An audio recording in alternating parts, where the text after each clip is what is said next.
Sidang pra-peradilan penetapan tersangka Peggy Setiawan pada kasus pembunuhan Vina di Cirebon bakal digelar di Pengadilan Negeri Bandung pada 24 Juni 2024. Menurut Kabid Humas Polda Jawa Barat, sudah ada tim hukum untuk menghadapi gugatan pra-peradilan yang diajukan oleh kuasa hukum Peggy Setiawan dalam sidang tersebut.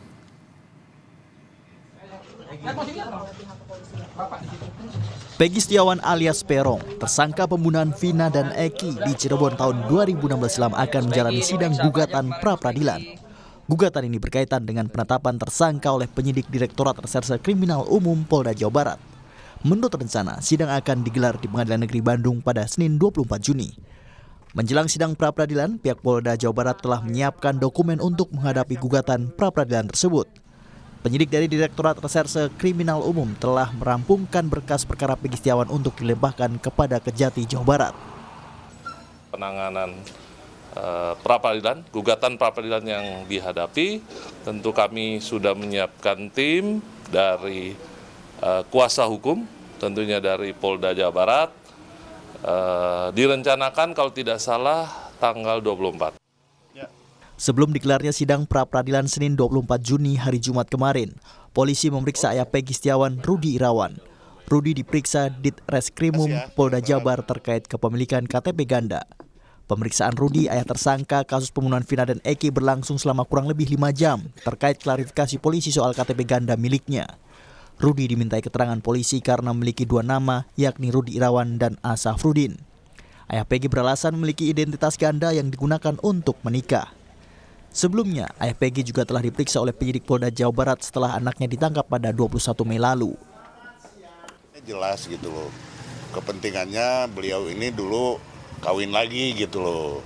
Kan untuk syarat kawin lagi kan mesti ada NA.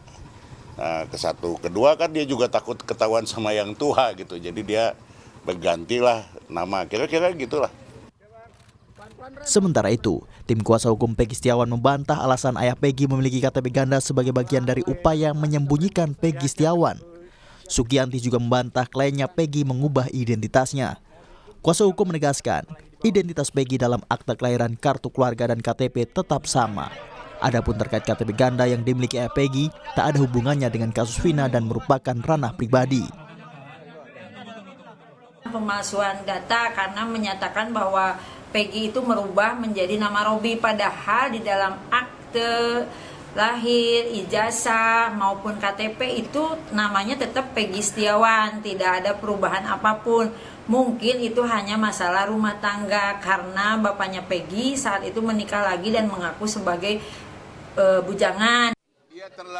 Dari pihak keluarga Vina, Hotman Paris selaku kuasa hukum justru meminta Polda Jawa Barat tidak terburu-buru. Pasalnya masih banyak kejanggalan terutama pada BAP. Polisi semestinya menyelidiki semua pihak yang terlibat, baik saksi maupun penyidik-penyidik terdahulu, dan menyelidiki siapa dalang di balik kasus pembunuhan Vina. Jelas-jelas BAP-nya, putusan pengadilan, bertentangan dengan BAP yang sekarang 2024. Bertentang isi BAP dari para saksi fakta, para terpidana di 2024 sekarang bertentangan dengan isi BAP di 2016. Berarti pasti ada yang salah. Kalau mau periksa, kalau memang ada kecurigaan masyarakat, silahkan periksa semua yang terlibat agar masyarakat puas. Apakah bupatinya, periksa semua keluarganya, apakah ada oknum polisi senior, periksa semuanya, terbuka agar masyarakat puas. Belum tentu mereka bersalah, tapi periksa semuanya. Sementara itu, Menko Polhukam Hadi Cahyanto memastikan Kompolnas sudah mendengar dan mendapat hasil gelar perkara dari penyidik Ditreskrimum Polda Jabar terkait kasus Vina. Menko Polhukam meminta Kompolnas terus mengawasi proses hukum kasus pembunuhan Vina dan Eki 8 tahun silam dari proses sidang pra-peradilan hingga vonis persidangan. Tim Liputan Kompas TV.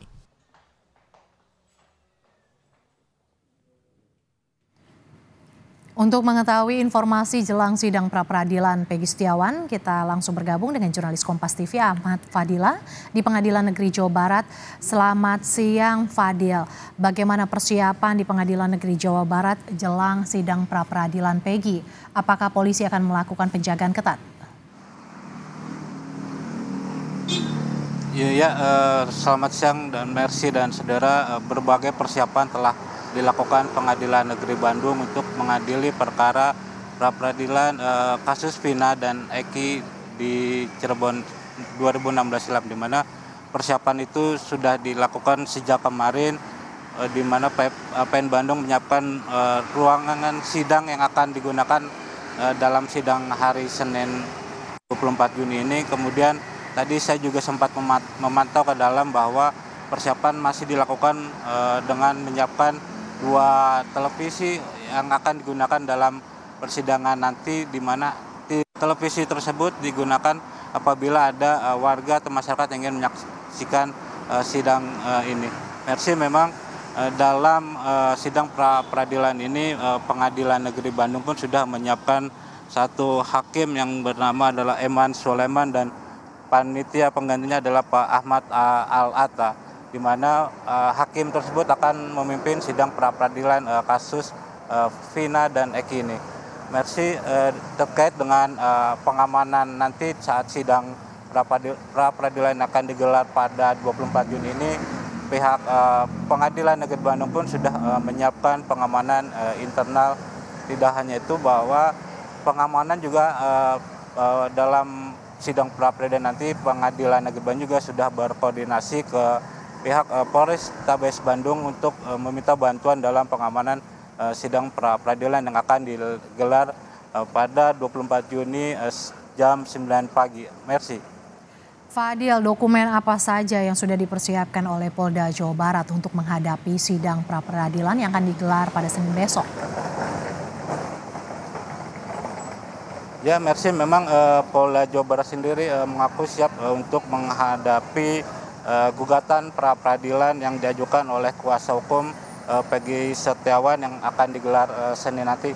Selain menyiapkan kuasa atau menyiapkan tim hukum dalam sidang pra-peradilan tersebut, pihak Polda Jawa Barat juga menyiapkan berbagai dokumen yang diyakini dokumen tersebut sebagai bukti bahwa dalam penetapan Peggy Setiawan sebagai tersangka dalam kasus Vina dan Eki ini sudah sesuai dengan SOP dan tidak adanya rekayasa dalam penetapan tersangka ini. Harusnya memang sidang pra-peradilan ini memang menjadi perhatian publik dikarenakan apa yang dihasilkan atau diputuskan oleh hakim pada sidang pra-peradilan nanti menjadi terang benderang dalam kasus Vina dan Eki yang terjadi di Cirebon pada 2016 silam, sehingga masyarakat diminta untuk selalu sabar sambil menunggu dari sidang pra-peradilan ini. Mersi. Sidang pra-peradilan Peggy Setiawan akan digelar pada Senin 24 Juni mendatang. Terima kasih jurnalis Kompas TV Ahmad Fadila yang melaporkan langsung dari Pengadilan Negeri Jawa Barat.